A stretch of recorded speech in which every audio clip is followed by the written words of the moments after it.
that in Barbados it is time to stand. For too long, in our nations in the Caribbean, we have looked at things and winked our eyes. We've stood mute and afraid to even speak up when we go to a place of business and they do us wrong. We think hard to speak up for our own rights when someone else does us wrong. And for too long in our country, we have remained silent. But I sense that there's a change coming in Barbados. I sense there's a change coming to our society. We have watched so many things deteriorate around us, and we have whispered to each other in dismay what is happening to our country, what is happening to our young people, what is happening in our business, what is happening in our parliament, what is happening across the landscape of our nation. And we have reached a moment where we need to choose, because God visits every nation with a moment in time when it has to decide whether it will go left or right, whether it will move up or down. And that moment is here with us as a nation. And as we look at where we are and what is happening to us, we have to step back and ask ourselves, on what basis will I make this decision? The decision that stands before us has to do with, one, our economy, second, our society. What kind of economy do we wish to build? What level of prosperity and quality of life do we want to give to the next generation of Barbadians?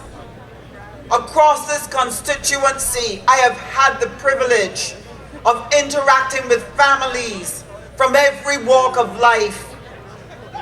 And the challenge in the heart of each mother, the challenge in the heart of each father, I want to do good for my children. I want them to live their best life. I want them to do better than I did. And they look at the circumstances around them, the challenges that they face to be able to keep food on the table, the roof over their head, and they wonder what will become of their young people. Well, February 21st is going to be the day that you get a chance to decide that. That when you seek to make a decision about who to vote for, that you have to ask yourself the question, who will do good by you? Who will give this nation the opportunity to prosper? Who will give this nation the opportunity to be able to build a society in which we are able to build wholesome communities? And so tonight, those twin things stand in front of us.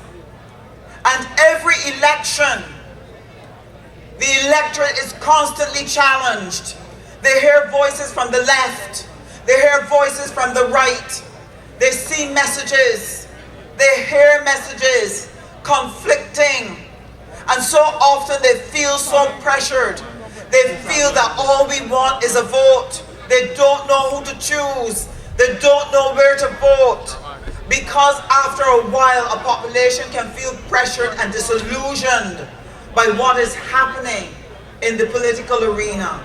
Assembly, you need to let Sandra Husbands join Cynthia Ford and all the other women and myself, because you know that when you have a good woman from St. James South, the people of St. James South are always well represented.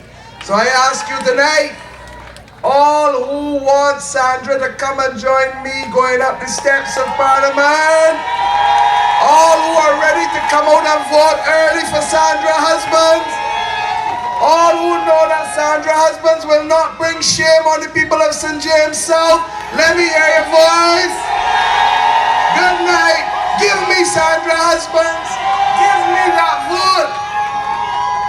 I have to go to Hill Road. I have to go to Greens. I have to go to Kingsland. I've been to Britain's Hill. I've been to London Bourne. I've been to to Grisette's, I've been to Skeets Road, but I could not, I had to walk 10 minutes to get to this meeting just now, and that's why Sandra went on. So, pardon my manners. Thank you and good night. God bless.